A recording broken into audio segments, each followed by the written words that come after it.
الله أكبر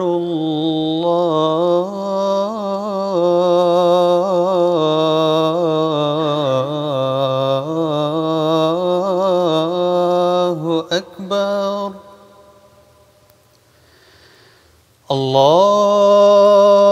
الله أكبر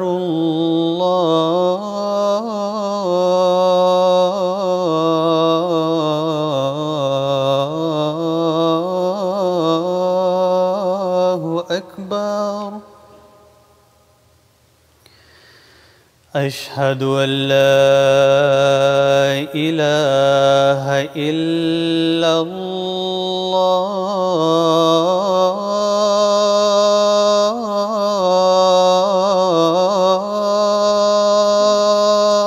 الله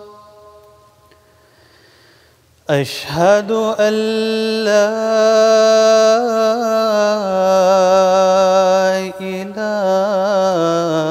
إله إلا الله أشهد أن محمدًا رسول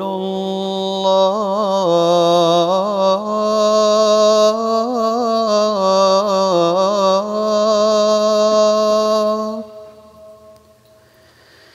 أشهد أن محمدًا رسول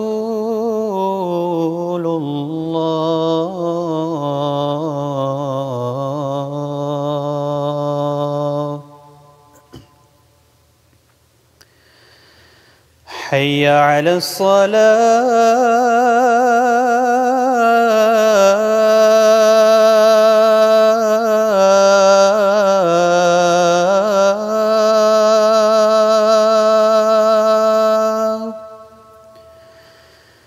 حي على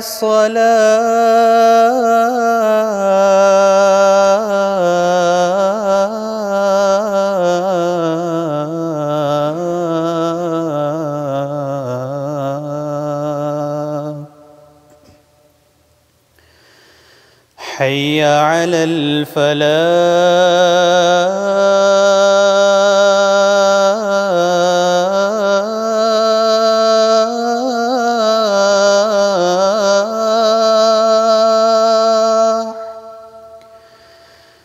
حي على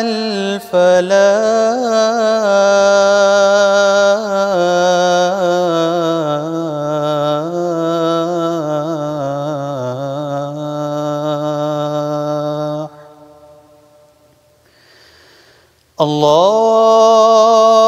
الله أكبر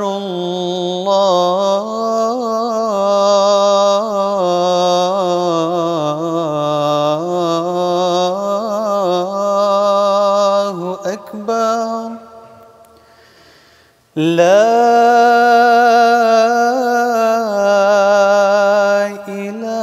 إله إلا الله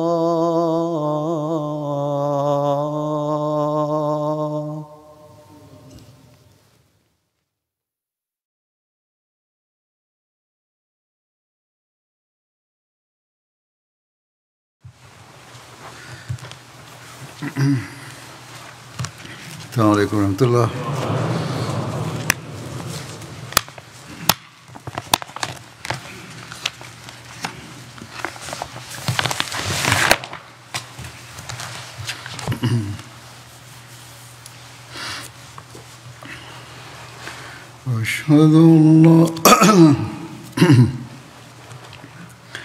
أشهد أن لا إله إلا الله وحده لا شريك له وأشهد أن محمدًا عبده ورسوله أما بعد فأعوذ بالله من الشيطان الرجيم بسم الله الرحمن الرحيم الحمد لله رب العالمين الرحمن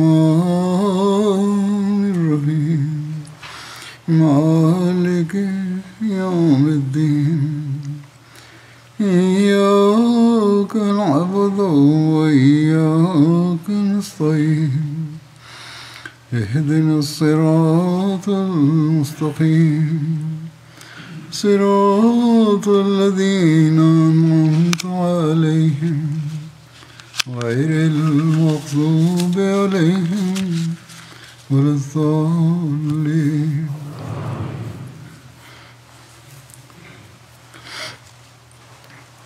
جنگ احد کے واقعات کے ضمن میں کچھ اور واقعات پیش ہیں جس سے حضرت صلی اللہ علیہ وسلم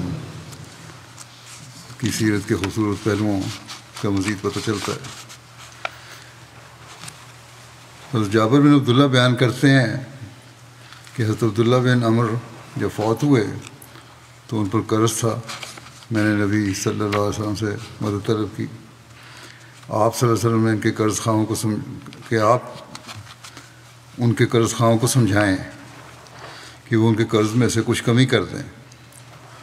تو نبی صلی اللہ علیہ وسلم نے ان سے اس خواہش کا اظہار کیا مگر انہوں نے کمی نہیں کی قرض دینے والوں نے. تب نبی صلی اللہ علیہ وسلم نے مجھے فرمایا کہ جاؤ اور اپنی کھجوروں کی ہر ایک قسم کو الگ الگ رکھو.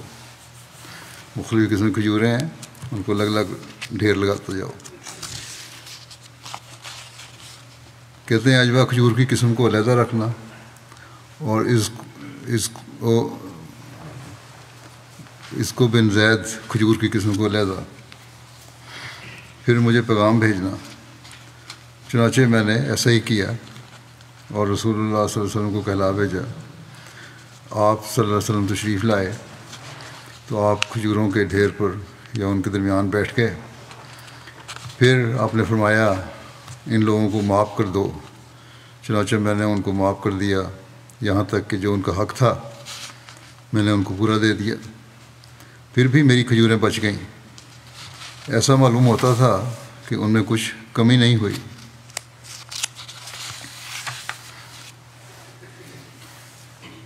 حضرت صلی اللہ علیہ وسلم نے احد کے شہیدوں کے لیے دعا کی کہ اے خدا احد کے شہیدوں کے پسماندگان کے لیے اچھے خبرگیر پیدا فرما. اس کی تفصیل بیان فرماتے ہوئے حضرت مسلم موعود رضی اللہ عنہ نے یوں بیان فرمایا ہے کہ حضرت معاذ کی بوڑھی اور نظر کی کمزور والدہ کا ذکر کیا ہے جو پہلے بھی بیان ہو چکا ہے، جو حضرت صلی اللہ علیہ وسلم کے عشق میں مدینے سے باہر نکل آئی تھی. یہ تفصیل جیسا کہ میں نے کہا پہلے بیان ہو چکی ہے گزشتہ خطبے میں. یہ تفصیل بیان فرمانے کے بعد آپ فرماتے ہیں کہ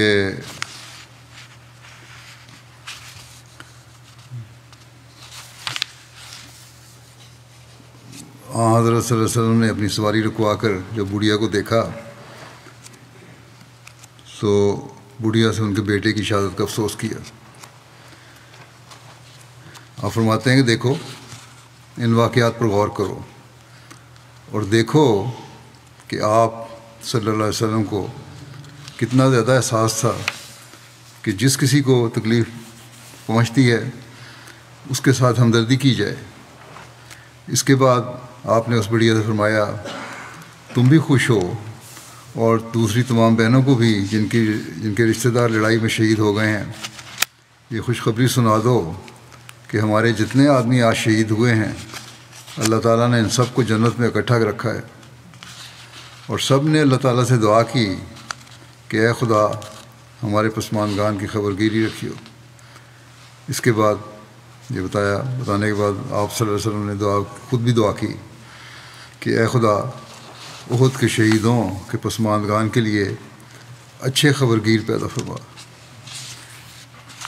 اس سے معلوم ہوتا ہے کہ کس طرح آپ نے مدینے میں داخل ہونے سے پہلے ہی احد کے شہیدوں کے پسماندگان کی دلجوئی فرمائی اور ان کے ساتھ ہمدردی کا اظہار کیا اور باوجود اس کے کہ آپ زخمی ہو چکے تھے، آپ صلی اللہ علیہ وسلم کے عزیز ترین رشتہ دار شہید ہو گئے تھے اور آپ کے عزیز ترین صحابہ فوت ہو گئے تھے، آپ برابر قدم بقدم مدینہ کے لوگوں کی دلجوئی فرما رہے تھے، آپ کو اپنی تکلیف کا ذرا بھی احساس نہ تھا۔ آپ کے سوا ایسا کوئی شخص نہیں ہو سکتا جو اتنی تکلیفوں، اتنے دکھوں اور اتنی مصیبت کے وقت دوسروں کے ساتھ ہمدردی کا اظہار کرے۔ ایسے وقت میں تو لوگ کسی کے ساتھ بات کرنے کے لیے بھی روادار نہیں ہوتے، چہ جائے کہ وہ کسی کے ساتھ ہمدردی کی باتیں کریں۔ پھر آپ صلی اللہ علیہ وسلم کی ایک اور دعا کا ذکر ملتا ہے جو آپ نے ایک شہید کی بیوہ کو دی۔ وہ دعا تھی کہ میں اللہ تعالیٰ سے دعا کرتا ہوں کہ خدا تعالیٰ تمہارے خاوند سے بہتر خبرگیری کرنے والا کوئی شخص پیدا کر دے۔ اس کی تفصیل بیان فرماتے ہوئے مسلم موعود نے لکھا ہے کہ رسول کریم صلی اللہ علیہ وسلم کے لیے احد کی جنگ ایک نہایت صبر آزما جنگ تھی۔ اس سے پہلے کبھی آپ پر قاتلانہ حملہ نہ ہوا تھا، اور نہ صرف یہ کہ جنگ احد میں آپ پر حملہ ہی ہوا اور نہ صرف یہ کہ آپ کے بعض دانت بھی ٹوٹ گئے، اور نہ صرف یہ کہ آپ زخمی ہو گئے، بلکہ دشمن آپ کی بے ہوشی کی حالت میں آپ کے اوپر سے اور آپ کے ساتھیوں کے اوپر سے ان کے جسموں کو رونتا ہوا گزرا، اور یہ آپ کی زندگی میں اپنی قسم کی پہلی مثال تھی۔ مگر اس جنگ میں بھی ہم دیکھتے ہیں کہ رسول کریم صلی اللہ علیہ وسلم نے کس طرح بلند حوصلگی اور اپنے اعلیٰ اخلاق کا نمونہ پیش کیا اور لوگوں کے ساتھ ہمدردی اور دلجوئی کی۔ اس جنگ کے حالات سے پتہ چلتا ہے کہ آپ اخلاق کے کتنے بلند ترین مقام پر کھڑے تھے، اور اس جنگ میں صحابہ کی عظیم المسائل قربانیوں کو بھی پتہ چلتا ہے۔ آپ فرماتے ہیں کہ میں اس وقت کی بات کر رہا ہوں جب آپ جنگ ختم ہونے پر مدینہ تشریف لا رہے تھے۔ مدینہ کی عورتیں جو آپ کی شہادت کی خبر سن کر سخت بے قرار تھیں، اب وہ آپ کی آمد کی خبر سن کر آپ کے استقبال کے لیے مدینہ سے باہر کچھ فاصلے پر پہنچ گئی تھیں۔ ان میں آپ کی ایک سالی زینب بنت جہش بھی تھیں۔ ان کے 3 نہایت قریبی رشتہ دار جنگ میں شہید ہو گئے تھے۔ یہاں وضاحت یہ کر دوں کہ انوار الروم میں یہ جو واقعہ لکھا ہے یا لکھنے والے نے لکھا ہے یا آپ نے اس طرح ہی بیان کیا، نام جو ہے اس میں کچھ صاف ہے۔ حضرت زینب بنت جہش تو حضرت نبی کریم صلی اللہ علیہ وسلم کی زوجہ مطہرہ تھیں۔ حضرت صلی اللہ علیہ وسلم کی سالی یعنی ہمشیرہ نسبتی کا نام حضرت حمنہ بنت جہش تھا، جو حضرت مصعب بن عمیر کی اہلیہ تھی۔ بہرحال جہاں جہاں یہ نام کی غلطی ہے اس کو میں درست کرتا جاؤں گا آگے۔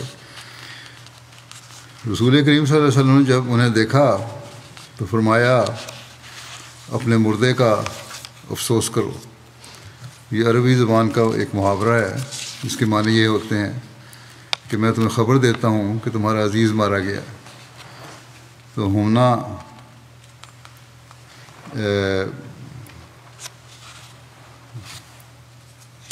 کا اصل نام تھا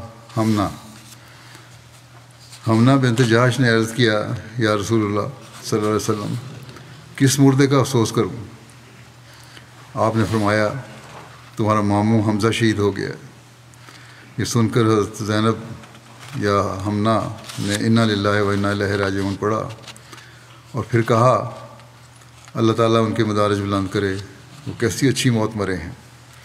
اس کے بعد آپ نے فرمایا اچھا اپنے ایک اور مرنے والے کا افسوس کر لو۔ تو حمنا نے عرض کیا یا رسول اللہ صلی اللہ علیہ وسلم کس کا؟ آپ نے فرمایا تمہارا بھائی عبداللہ بن جہش بھی شہید ہو گیا۔ حمنا نے پھر انا للہ و انا الیہ راجعون پڑھا اور کہا الحمدللہ وہ تو بڑی اچھی ہی موت مرے ہیں۔ آپ نے پھر فرمایا حمنا اپنے ایک اور مردے کا افسوس کرو۔ اس نے پوچھا یا رسول اللہ صلی اللہ علیہ وسلم کس کا؟ آپ نے فرمایا تیرا خاوند بھی شہید ہو گیا۔ یہ سن کر حمنا کی آنکھوں سے آنسو روا ہو گئے اور اس نے کہا ہائے افسوس۔ یہ دیکھ کر رسول کریم صلی اللہ علیہ وسلم نے فرمایا دیکھو عورت کو اپنے خاوند کے ساتھ کتنا گہرا تعلق ہوتا ہے۔ جب میں نے زینب کو اس کے ماموں کے شہید یا حمنا کو اس کے ماموں کے شہید ہونے کی خبر دی تو اس نے پڑھا انا للہ و انا الیہ راجعون۔ جب میں نے اسے اس کے بھائی کے شہید ہونے کی خبر دی تو اس نے پھر بھی انا للہ و انا الیہ راجعون پڑھا۔ لیکن جب میں نے اس کے خاوند کے شہید ہونے کی خبر دی تو اس نے ایک آہ بھر کر کہا ہائے افسوس، اور وہ اپنے آنسوؤں کو روک نہ سکی اور گھبرا گئی۔ پھر آپ نے فرمایا عورت کو ایسے وقت میں اپنے عزیز ترین رشتہ داروں اور خونی رشتہ دار خونی رشتہ دار بھول جاتے ہیں، لیکن اسے محبت کرنے والا خاوند یاد رہتا ہے۔ اس کے بعد آپ نے حمنا سے پوچھا تم نے اپنے خاوند کی وفات کی خبر سن کر ہائے افسوس کیوں کہا تھا؟ تو حمنا نے عرض کیا یا رسول اللہ صلی اللہ علیہ وسلم، مجھے اس کے بیٹے یاد آ گئے تھے کہ ان کی کون رکھوالی کرے گا۔ آپ نے فرمایا میں اللہ تعالیٰ سے دعا کرتا ہوں کہ خدا تعالیٰ ان کی تمہارے خاوند سے بہتر خبرگیری کرنے والا کوئی شخص پیدا کر دے۔ چنانچہ اس دعا کا نتیجہ یہ تھا کہ حمنا کی شادی حضرت طلحہ کے ساتھ ہوئی اور ان کے ہاں محمد بن طلحہ پیدا ہوا۔ مگر تاریخوں میں ذکر آتا ہے کہ حضرت طلحہ اپنے بیٹے محمد کے ساتھ اتنی محبت اور شفقت نہیں کرتے تھے جتنی کہ حمنا کے پہلے بچوں کے ساتھ، اور لوگ یہ کہتے تھے کہ کسی کے بچوں کو اتنی محبت سے پالنے والا طلحہ سے بڑھ کر اور کوئی نہیں، اور یہ رسول کریم صلی اللہ علیہ وسلم کی دعا کا نتیجہ تھا۔ پھر آپ نے اسی واقعہ کا بھی اس طرح ذکر فرمایا ہے کہ آپ صلی اللہ علیہ وسلم نے جب حمنا بنت جہش کے ساتھ ہمدردی کا اظہار کیا اور پھر فرمایا دیکھو ایک عورت کا اپنے محبت کرنے والے خاوند کے ساتھ کتنا گہرا تعلق ہوتا ہے،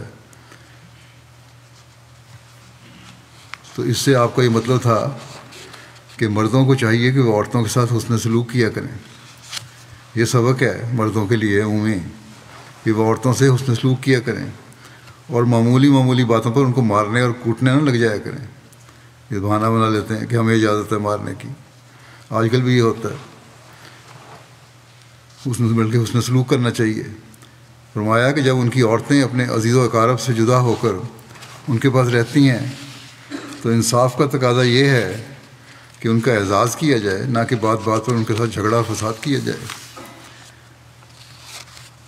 آپ صلی اللہ علیہ وسلم کو یہ فرمانے سے ایک طرف تو حمنا بنت جہش کی دلجوئی ہو گئی اور دوسری طرف آپ نے عورتوں کے ساتھ حسن سلوک کی بھی تلقین فرما دی۔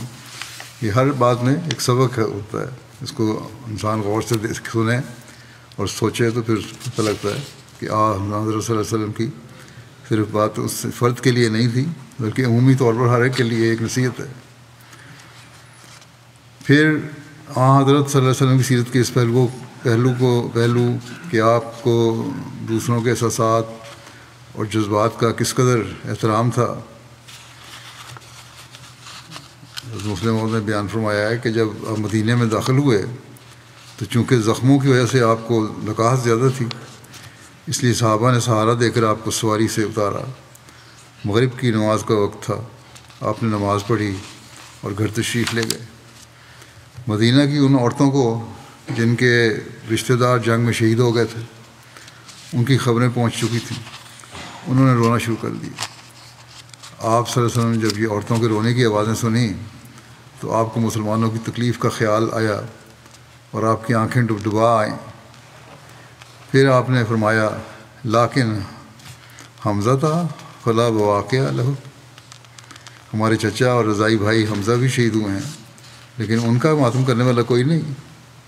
یہ سن کر صحابہ جن کو آپ کے جذبات اور احساسات کو پورا کرنے کی تڑپ ہوتی، وہ چاہتے تھے کہ آپ کا کوئی چھوٹے سے چھوٹا جذبہ اور چھوٹے سے چھوٹا احساس بھی ایسا نہ رہ جائے جو پورا نہ ہو۔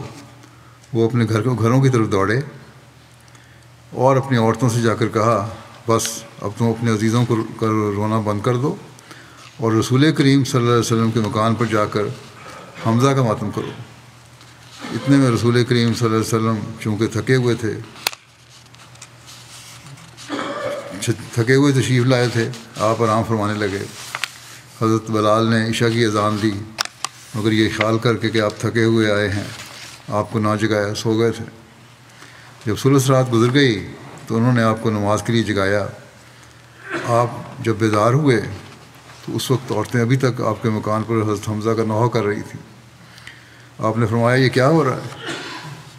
عرض کیا گیا یا رسول اللہ صلی اللہ علیہ وسلم، مدینہ کی عورتیں حضرت حمزہ کی وفات پر رو رہی ہیں۔ آپ نے فرمایا اللہ تعالیٰ مدینہ کی عورتوں پر رحم کرے، انہوں نے میرے ساتھ ہمدردی کا اظہار کیا ہے۔ پھر فرمایا مجھے پہلے ہی معلوم تھا کہ انصار کو مجھ سے بہت زیادہ محبت ہے۔ ساتھ ہی فرمایا اس طرح نوحہ کرنا اللہ تعالیٰ کے نزدیک ناپسندیدہ امر ہے۔ صحابہ نے عرض کیا یا رسول اللہ صلی اللہ علیہ وسلم، ہماری قوم کی عادت ہے، اور اگر ہم اس طرح نہ روئیں تو ہمارے جذبات سرد نہیں ہو سکتے۔ آپ نے فرمایا رونے سے منع نہیں کرتا میں، ہاں عورتوں سے کہہ دیا جائے کہ وہ منہ پر تھپڑ نہ ماریں اور اپنے بال نہ نوچیں۔ نوحہ کرتی تھیں، مارتی پیٹتی تھیں اپنے آپ کو بھی، اپنے بال نہ نوچیں، منہ پر تھپڑ نہ ماریں اور کپڑوں کو نہ پھاڑیں۔ اور اگر یوں رکت کے ساتھ رونا آ جائے، قدرتی طور پر رکت کے ساتھ رونا آتا ہے تو بے شک روئیں۔ ان باتوں سے آپ کی اخلاقی حالت کا پتہ چلتا ہے کہ باوجود زخمی اور تکلیف میں ہونے کے آپ کو دوسروں کے احساسات اور جذبات کا کتنا احترام تھا۔ پھر آپ نے اس واقعے کو اس زاویے سے بیان فرمایا ہے کہ جب آپ صلی اللہ علیہ وسلم نے یہ دیکھا کہ مدینہ کی عورتیں اپنے مرنے والوں کا نوحہ اور ماتم کر رہی ہیں تو آپ نے اس خیال سے کہ مہاجرین اور حضرت حمزہ کے رشتہ دار یہ خیال نہ کریں کہ ہمارا یہاں کوئی نہیں، اس لیے ان کے جذبات کا احساس کرتے ہوئے آپ نے فرمایا آج حمزہ کو رونے والا کوئی نہیں۔ اور پھر جب مدینہ کی عورتیں حضرت حمزہ کا ماتم کرنے لگ گئیں تو آپ نے منع فرما دیا کہ اس طرح ماتم کرنا جائز نہیں ہے۔ اس سے معلوم ہوتا ہے کہ اگر واقعہ میں آپ کو یہی خیال ہوتا کہ حضرت حمزہ کا ضرور ماتم کیا جائے تو آپ بعد میں منع نہ فرماتے۔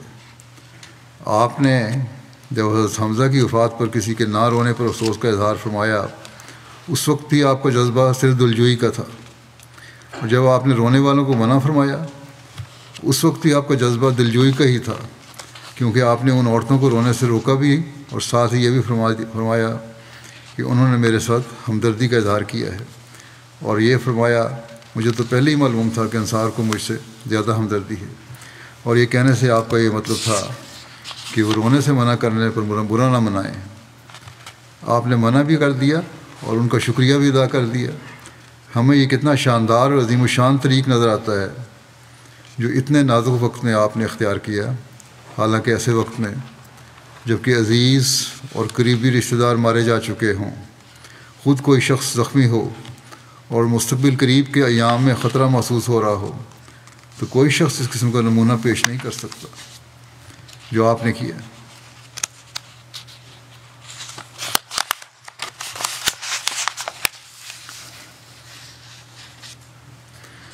تاریخی کتب میں ان صحابہ کا ذکر جن کی تلواروں نے احد کی جنگ میں حق ادا کیا یوں ملتا ہے کہ جب نبی کریم صلی اللہ علیہ وسلم گھر میں داخل ہوئے تو اپنی بیٹی فاطمہ کو تلوار پکڑاتے ہوئے فرمایا اغسلی ان ھذا دمہ یا بنیۃ واللہ لقد صدقنی اليوم، اے میری پیاری بیٹی اس تلوار پر لگے خون کو دھو ڈال، اللہ کی قسم آج تو اس تلوار نے حق ادا کر دیا۔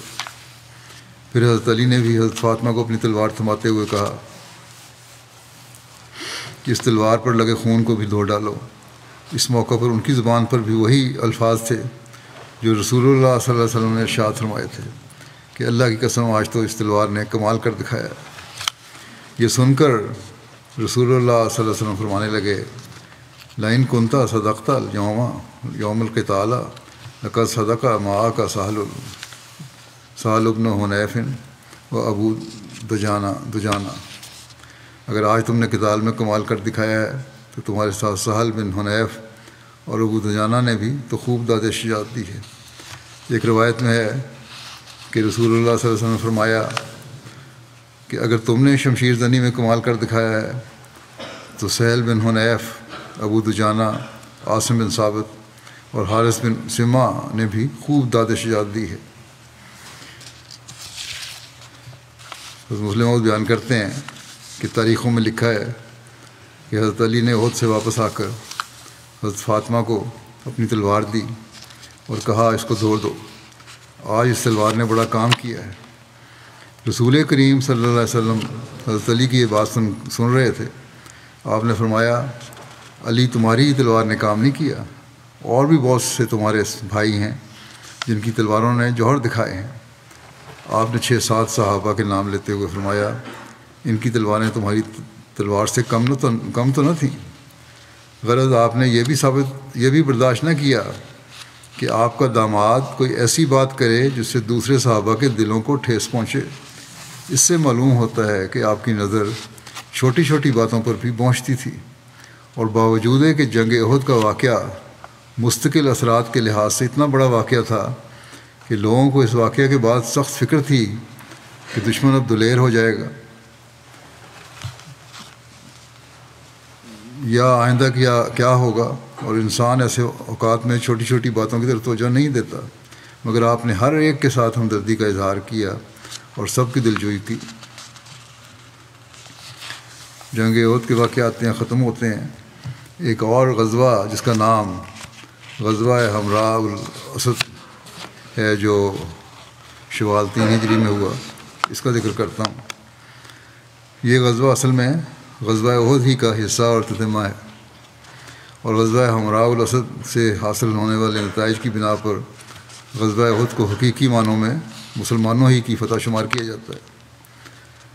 حمراء الاسد مدینہ سے ذوالحلیفہ جاتے ہوئے راستے کے بائیں جانب مدینہ سے 8 میل کے فاصلے پر ایک مقام ہے۔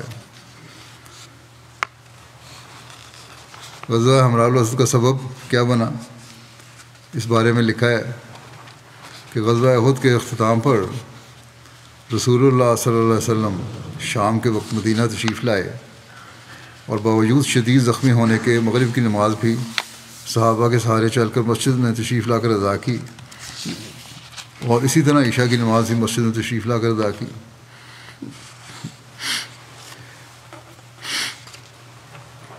نماز عشاء کے بعد نبی کریم صلی اللہ علیہ وسلم اپنے گھر تشریف تو لے گئے، لیکن معلوم ہوتا ہے کہ آپ نے یہ ساری رات جاگتے ہوئے ہی گزاری، کیونکہ آپ کو یہ خدشہ تھا کہ ابو سفیان اپنے لشکر کے ساتھ مدینے پر حملہ کرنے کا پروگرام بنا سکتا ہے۔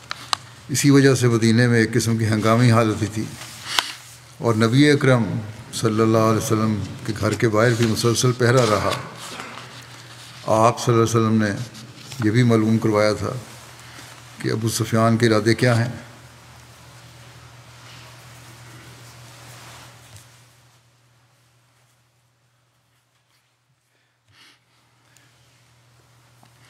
کیا وہ مدینہ پر حملہ کرنے کی تیاری کر رہا ہے؟ ہر چند کہ ابتدائی رپورٹ یہی ملی کہ ابو سفیان بڑی تیزی سے اپنے لشکر کو لے کر مکے کی طرف روان دواں ہے، لیکن پھر بھی حضرت صلی اللہ علیہ وسلم اس سے غافل نہیں رہے۔ آخرکار نبی کریم صلی اللہ علیہ وسلم کے اندیشے درست ثابت ہوئے، اور رات ابھی پوری طرح ختم بھی نہ ہوئی تھی کہ آپ صلی اللہ علیہ وسلم کو اطلاع مل گئی کہ ابو سفیان اپنے لشکر کے ساتھ مدینے پر حملہ کرنے کے لیے آنے کو تیار ہے۔ ہوا یہ کہ جب مشرکین میدان احد سے واپس ہوئے تو راستے میں جو لوگ بھی ملتے اور جب انہیں جنگ کی خبر ملتی تو وہ طعنہ دیتے کہ نہ تم نے محمد صلی اللہ علیہ وسلم کو قتل کیا، اور نہ مسلمانوں کی عورتوں کو ساتھ لائے، نہ ان کے قیدی لائے، اور نہ ہی کوئی اور مال غنیمت ساتھ لائے ہو، تو کس فتح کی بات کر رہے ہو؟ ان طعنوں کو سنتے سنتے ہی لشکر مدینہ سے کوئی 74 کلومیٹر یا بعض کے نزدیک 55 کلومیٹر دور روحا نامی منزل پر پہنچا اور پڑاؤ کیا۔ تو آپس میں ان لوگوں کی بحث ہونے لگی کہ بات تو واقعی درست ہے کہ نہ ہمارے پاس کوئی قیدی ہے، نہ مال غنیمت ہے، اس لیے یہ بہت ہی برا کام ہے، ہمیں واپس لوٹنا چاہیے اور مدینے پر حملہ کر دینا چاہیے۔ البتہ اسی لشکر میں موجود ایک اور سردار صفوان بن امیہ نے مشورہ دیا کہ ایسا ہرگز نہ کرنا، اس وقت اس وقت مدینے پر حملہ کرنے کا سوچنا بھی نہ، ورنہ بہت بری طرح شکست کھاؤ گے۔ لیکن ابو سفیان اور اس کے دوسرے ساتھیوں کی اکثریت نے یہی فیصلہ کیا کہ ہمیں مدینے پر حملہ کرنا چاہیے، ورنہ مکہ کیا منہ لے کر جائیں گے۔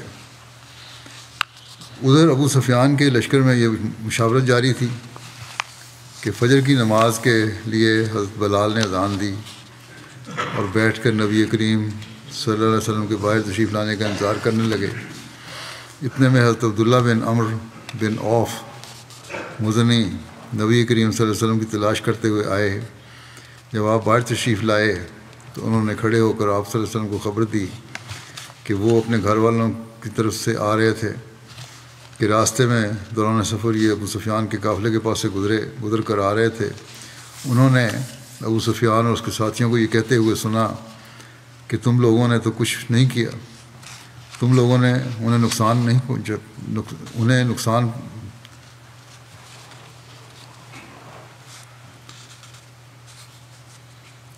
تم لوگوں نے انہیں نقصان نہیں پہنچایا، یعنی مسلمانوں کو نقصان نہیں پہنچایا اور تکلیف نہیں پہنچائی، اور پھر تم نے انہیں چھوڑ دیا اور تباہ نہیں کیا۔ کفار نے کہا کہ ان مسلمانوں میں کئی ایسے بڑے بڑے لوگ باقی ہیں جو تمہارے مقابلے کے لیے اکٹھے ہوں گے، بس واپس چلو تاکہ ہم ان لوگوں کو جڑ سے اکھیڑ دیں جو ان میں باقی رہ گئے ہیں۔ صفوان بن امیہ اس بات سے انہیں روکنے لگا اور کہنے لگا کہ اے میری قوم، ایسا نہ کرنا، کیونکہ وہ لوگ جنگ لڑ چکے ہیں اور مجھے خوف ہے کہ جو لوگ جنگ میں آنے سے رہ گئے تھے اب وہ تمہارے مقابلے میں ان کے ساتھ جمع ہو جائیں گے۔ تم واپس چلو کیونکہ فتح تو تمہاری ہی ہے، کیونکہ مجھے خوف ہے کہ اگر تم واپس گئے تو تم شکست کھا جاؤ گے۔ حضرت صلی اللہ علیہ وسلم نے جب یہ ساری بات سنی تو فرمایا کہ صفوان اتنا سمجھدار تو نہیں ہے، لیکن اس کی یہ بات بہت سمجھداری کی ہے، یعنی ابو سفیان کو مدینے پر حملہ کرنے سے روکنا۔ لیکن ساتھ ہی نبی کریم صلی اللہ علیہ وسلم نے بڑے جلال سے فرمایا، اس ذات کی قسم ہے جس کے قبضہ میں میری جان ہے کہ اگر وہ مدینے پر حملہ آور ہوئے تو ان کے لیے ایسے پتھروں پر نشان لگا دیے گئے ہیں جن کی بارش سے ان کا اس طرح نام و نشان مٹ جائے گا جیسے گزرا ہوا کل ہوتا ہے۔ بارہ یہ آگے تفصیل ہے اس کی، انشاءاللہ آئندہ بیان کروں گا۔ دوسری بات جو عموماً میں تحریک کرتا رہتا ہوں وہ دعا کے لیے ہے، دعائیں جاری رکھیں۔ جیسا کہ خیال تھا اور خدشہ تھا، ایران پر براہ راست بھی اسرائیل نے حملہ کر دیا، رے کو پتہ ہی ہے، اس سے مزید حالات خراب ہوں گے۔ اللہ تعالیٰ ان دنیا کے لیڈروں کو بھی عقل دے جو عالمی جنگ کو ہوا دینے کی مزید کوشش کر رہے ہیں، اور مسلم امہ کو بھی سمجھ اور عقل دے اور ان کو توفیق دے کہ وہ ایک بن کر پھر اپنا مقابل کا صحیح طرح مقابلہ کر سکیں اور حکمت اپنا سکیں۔ اس وقت میں دو مرحومین کا بھی ذکر کرنا چاہتا ہوں۔ اس میں پہلا ہے مکرم مولانا غلام احمد صاحب نسیم، یہ مربی سلسلہ تھے، جامعہ احمدیہ ربوہ میں پروفیسر رہے، آج کل امریکہ میں تھے۔ گزشتہ دنوں یہ 93 سال کی عمر میں وفات پا گئے، انا للہ و انا الیہ راجعون۔ ان کے والد کا نام سلام محمد صاحب تھا، جنہوں نے کسوف و خسوف کا نشان دیکھ کر مہدی کی تلاش شروع کی۔ سورج چاند گرہن کا نشان دیکھا، اس وقت انہوں نے مہدی کی تلاش شروع کی اور اس میں کئی سال گزر گئے، اور پھر 1901 میں بیعت کی، ان کو سعادت ملی۔ دور دراز علاقہ ہونے کی وجہ سے قادیان زیارت کے لیے نہیں پہنچ سکے۔ میر سلام محمد صاحب اللہ تعالیٰ کے فضل سے موسی تھے، اور قبول احمدیت کی وجہ سے انہیں شدید مخالفت کا سامنا بھی کرنا پڑا۔ یہ اپنے گاؤں میں یہ اکیلا احمدی گھرانہ تھا۔ میر غلام احمد نسیم صاحب نے دوران تعلیم 1947 میں وقف کا خط لکھا، ان کی منظوری بھی آ گئی وقف کی، اور پھر ان کو یہ بھی ہدایت ملی ساتھ کہ پڑھائی جاری رکھیں۔ 1948 میں مدرسہ احمدیہ احمد نگر میں تعلیم شروع کی، پارٹیشن کے بعد 1954 میں مولوی فاضل پاس کیا اور پھر جامعۃ المبشرین سے شاہد کی ڈگری حاصل کی۔ 1957 میں میدان عمل میں آئے۔ 1960 میں آپ سیرا لیون پہنچے، یہاں 3 سال مبلغ کے ساتھ ساتھ احمدیہ اسکول بو کے ہیڈ ماسٹر کے طور پر بھی خدمات کرتے رہے۔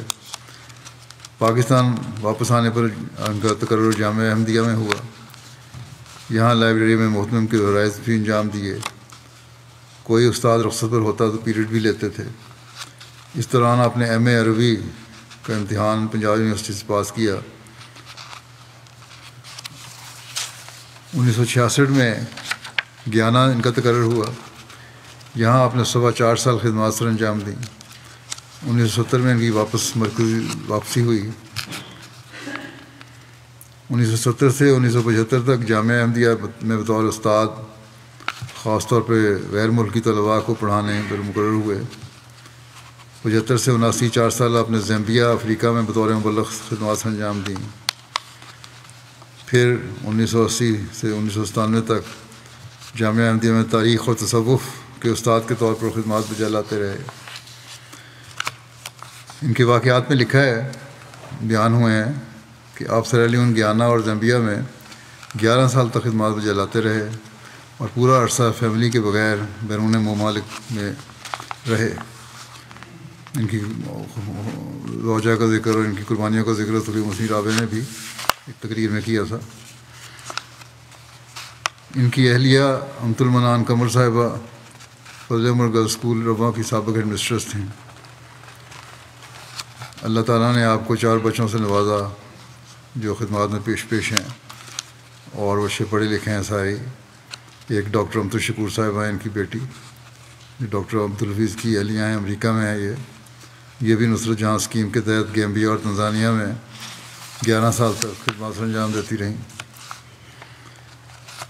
علمی کام بھی ان کا ہے، 3 کتب کے مصنف ہیں یہ۔ قاموس الرؤیا، خوابوں کی تعبیر حروف ابجد کے لحاظ سے، تصوف، روحانی سائنس، یہ دوسری کتاب ہے ان کی، اور تیسری کتاب ہے یاد ایام، کی خود نوشت حالات ہیں۔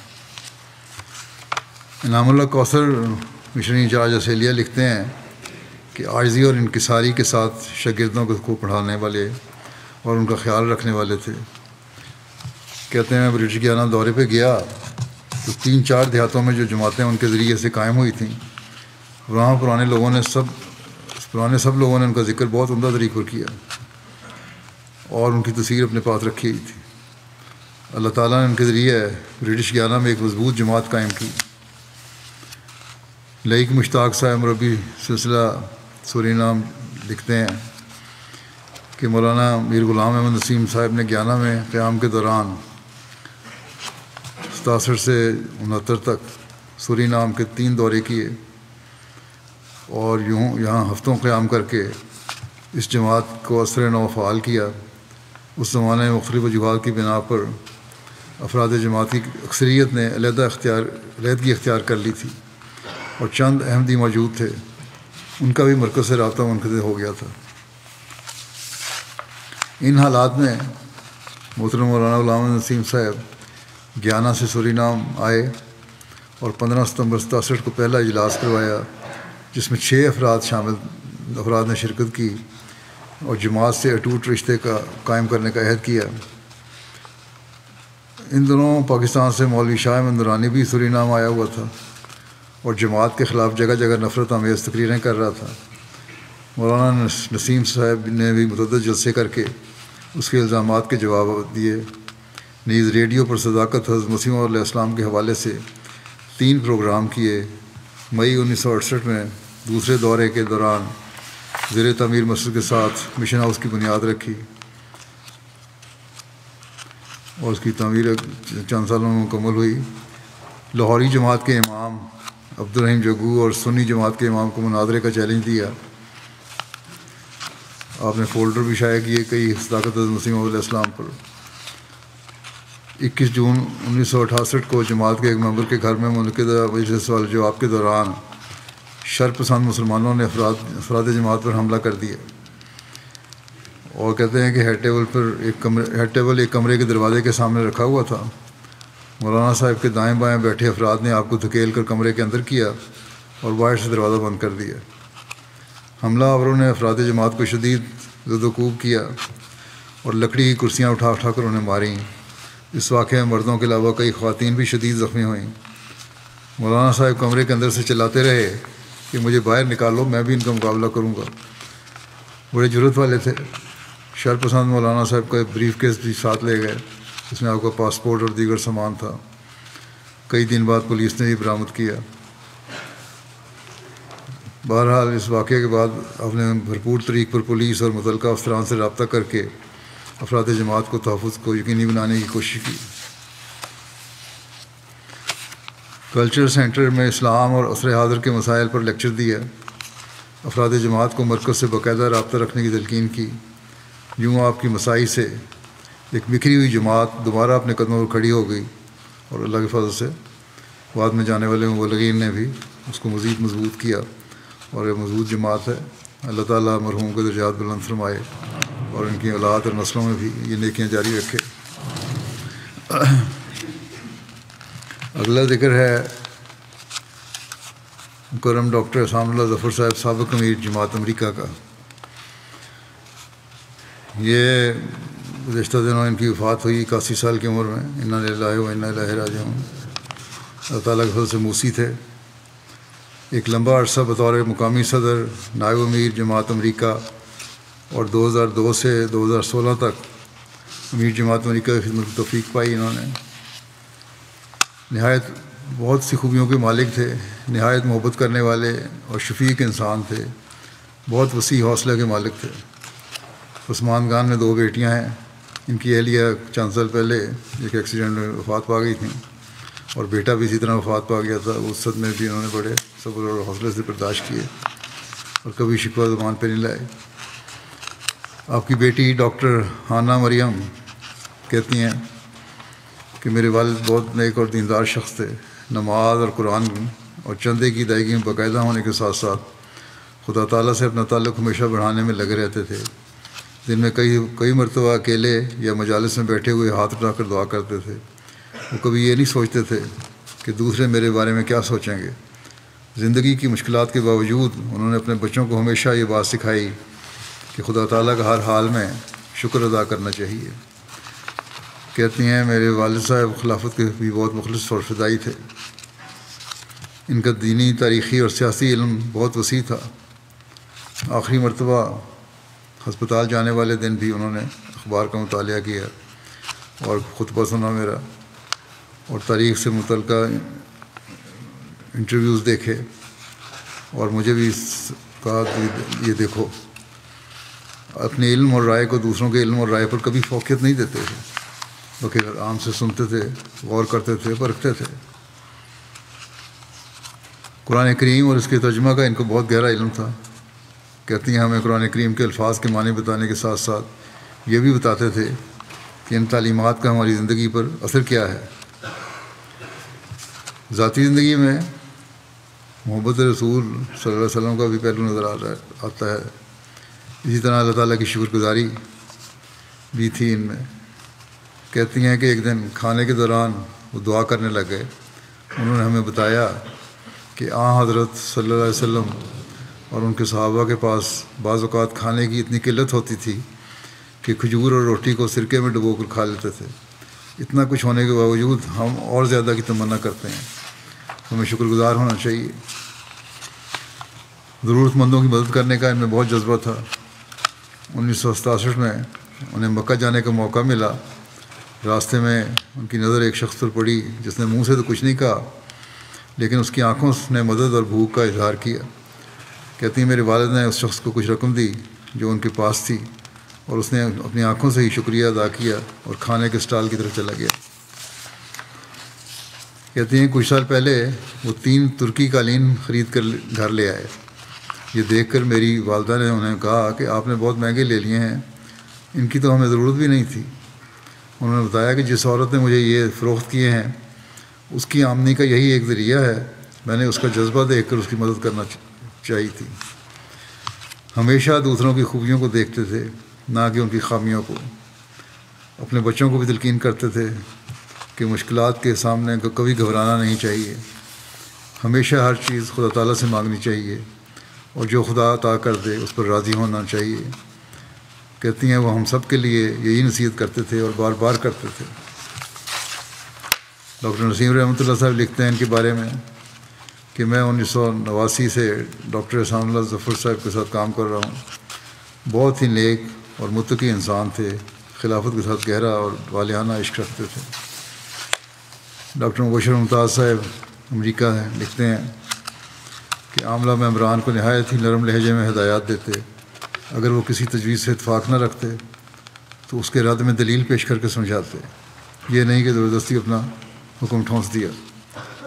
جب کوئی سنجیدہ بات کرتے تب بھی لہجے میں سختی نہ لاتے، جو بات سمجھاتے وہ دل کی گہرائیوں میں اترتی۔ مرزا احسان لکھتے ہیں کہ خاکسار کو احسان اللہ ظفر صاحب کے ساتھ ایک لمبا عرصہ کام کرنے کی توفیق ملی۔ بطور امیر افراد جماعت کو خلافت اور جماعت کے ساتھ مضبوط تعلق قائم کرواتے ہوئے دیکھا۔ سادہ مزاج، درد مند، صلح جو، غریبوں کے ہمدرد، تصنع اور بناوٹ سے پاک، بخل اور لالچ سے بالکل مبرہ انسان تھے۔ اپنے خزانے جماعت اور غریبوں کے لیے کھول دینے والے تھے۔ قرآن مجید کی تفسیر اور حضرت مسیح علیہ السلام کی کتب کے مطالعے میں محو رہتے تھے۔ تکبر، بڑائی اور خود پسندی کلیہ ناری تھے، اور خلیفہ اس کی ذرا سی بھی ناراضگی سے بے چین ہو جاتے تھے۔ یہ تو میں نے خود بھی تجربہ کیا ہے۔ ذرا سی بھی کوئی ایسی بات ہوتی جو ان سے ان کے بارے میں ان کو لکھتا تو ہمیشہ انہوں نے بڑی بے چینی کا اظہار کیا اور فوری طور پر معافی مانگی اور حالات کو اس کے مطابق کرنے کی کوشش کی۔ کتابوں کا بے انتہا شوق تھا۔ ان کی ذاتی لائبریری میں ایسی نادر کتابیں موجود ہیں کہ انسان حیران رہ جاتا ہے۔ آپ کو قرآن کریم سے محبت اور عشق تھا۔ کوئی مجلس ہو، کوئی محفل ہو، ہم وقت قرآن مجید کی آیات پر غور کرتے رہتے تھے۔ ان کی محفل بے تکلف اور محبت سے ہر ایک کو اپنی طرف کھینچنے والی ہوتی تھی۔ اپنے لیے بطور امیر کبھی کوئی پروٹوکول روا نہیں رکھا۔ بہت سادہ مزاج آدمی تھے۔ ظہیر باجوہ صاحب لکھتے ہیں کہ ایک دوست نے مجھے بتایا کہ ڈاکٹر احسان اللہ صاحب خاموشی سے مسجد میں آتے، اور جب کوئی نہ ہوتا تو اکیلے مسجد اور باتھ روم کی صفائی کرتے۔ جب ان سے وجہ پوچھی تو انہوں نے کہا اس ذریعے سے مجھے اپنی روح کی صفائی کرنے کا موقع ملتا ہے۔ بہت عاجزی تھی میری۔ لکھتے ہیں کہ ڈاکٹر صاحب کی خدا سے محبت، حضرت صلی اللہ علیہ وسلم سے مقام کا ادراک، حضرت مسیح علیہ السلام سے ان کی محبت اور خلفاء سے ان کی عقیدت مثالی تھی۔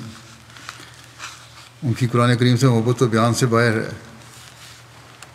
کہتے ہیں جب بھی میں کار میں بیٹھتے ہم کٹھے تو قرآن کریم کی CD لگی ہوتی تھی، اور گھر میں ہمیشہ MTA لگا رہتا تھا۔ جب بھی بیت الرحمان آتے تو ہمیشہ MTA تلاوت لگا دیتے۔ ان کے گھر میں ہر طرف قرآن ہی قرآن اور تفاسیر موجود ہیں، اور کتب کی ایک کثیر تعداد قریباً ہر کمرے میں الماریوں میں موجود ہے۔ صرف موجود نہیں ہوتی تھی، ان کا وہ باقاعدگی سے مطالعہ بھی کیا کرتے تھے۔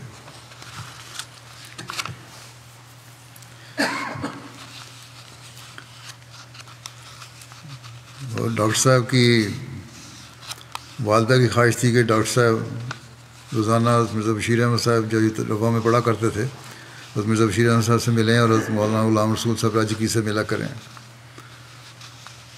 تو اور ان کی دعا کی درخواست کریں۔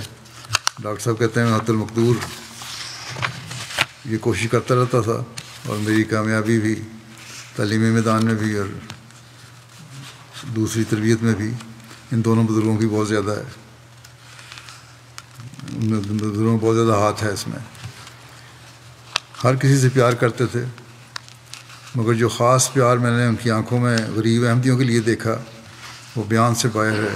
وہ کسی کا برا سوچ ہی نہیں سکتے تھے، لیکن جو شخص جو خوشحال احمدی جماعت کے لیے قربانی میں آگے نہیں آتے تھے، ان کے بارے میں ڈاکٹر صاحب کے دل میں ایک خلش سی رہتی تھی، جس کا کبھی کبھی اظہار بھی کر دیا کرتے تھے۔ ان کی شدید خواہش تھی کہ ہر احمدی حضرت مسیح علیہ السلام کا صحیح مقام سمجھے۔ ان کی یہ خواہش تھی کہ ہم حضرت مسیح علیہ السلام کے پیغام کو سمجھیں، اپنائیں اور پھیلائیں، اور اس کے لیے وہ نئے نئے طریقے بھی سوچتے رہتے تھے، مجھے بھی لکھتے رہتے تھے بعض دفعہ۔ مساجد بنانے کی طرف ان کی بہت توجہ تھی۔ ان کے زمانے میں کافی مساجد بنی ہیں. ان کا دعا پر اعتقاد بہت پختہ تھا. ایک دفعہ عاملہ میٹنگ میں کسی نے کوئی ایسی بات کی جس سے دعا کی عظمت میں کمی کا احساس ہوتا تھا. کہتے ہیں کہ میں نے ان کو عاملہ میں کبھی اتنا غصے میں نہیں دیکھا جیسا اس موقع پر دیکھا تھا. انتہائی سادہ زندگی گزارتے تھے.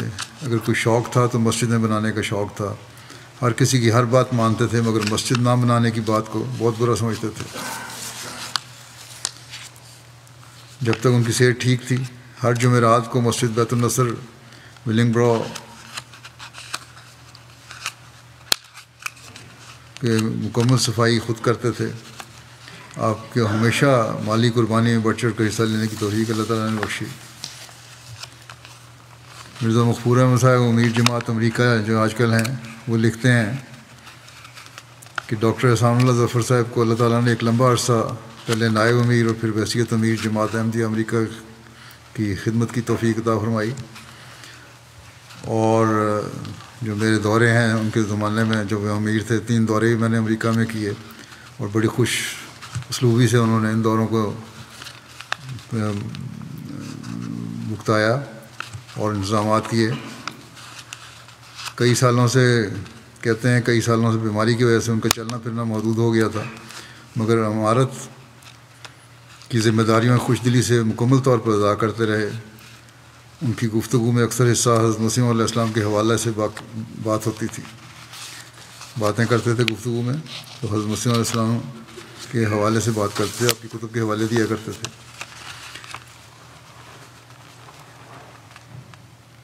اور حضور علیہ السلام سے خاص تعلق کا اظہار ہوتا تھا. خلافت کے ساتھ بڑا گہرا اور اطاعت کا تعلق تھا. اور پھر لکھتے ہیں مجھے لکھ رہے ہیں امیر صاحب امریکہ موجودہ امیر صاحب امریکہ کہ آپ کے سارے جو ہدایات آتی تھیں ان کو افراد جماعت تک فوراً پہنچانے کی کوشش کرتے تھے. بہرحال میں نے بھی دیکھا ہے جیسے میں نے کہا خلافت کی اطاعت میں بے مثال تھی. اپنی رائے خود چھوڑتے تھے اور بڑی خوش دلی سے چھوڑتے تھے. اللہ تعالیٰ ان سے مغفرت اور رحم کا سلوک فرمائے, درجات بلند فرمائے. ان کے بچیوں کو بھی اللہ تعالیٰ اپنی حفاظت میں رکھے اور ان کی نیکیاں جاری رکھنے کی توفیق عطا فرمائے.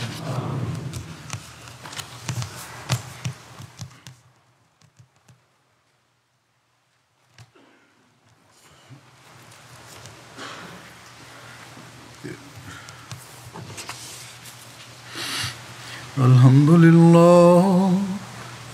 لله نحمده ونستعينه ونستغفره ونؤمن به ونتوكل عليه ونعوذ بالله من شرور أنفسنا ومن سيئات أعمالنا من يهده الله فلا مضل له ومن يضلل فلا هادي له ونشهد أن لا إله إلا الله ونشهد أن محمدا عبده ورسوله. عباد الله رحمكم الله إن الله يأمر بالعدل والإحسان وإيتاء ذي القربى وينهى عن الفحشاء والمنكر والبغي يعظكم لعلكم تذكرون. اذكروا الله يذكركم وادعوه يستجب لكم ولذكر الله أكبر.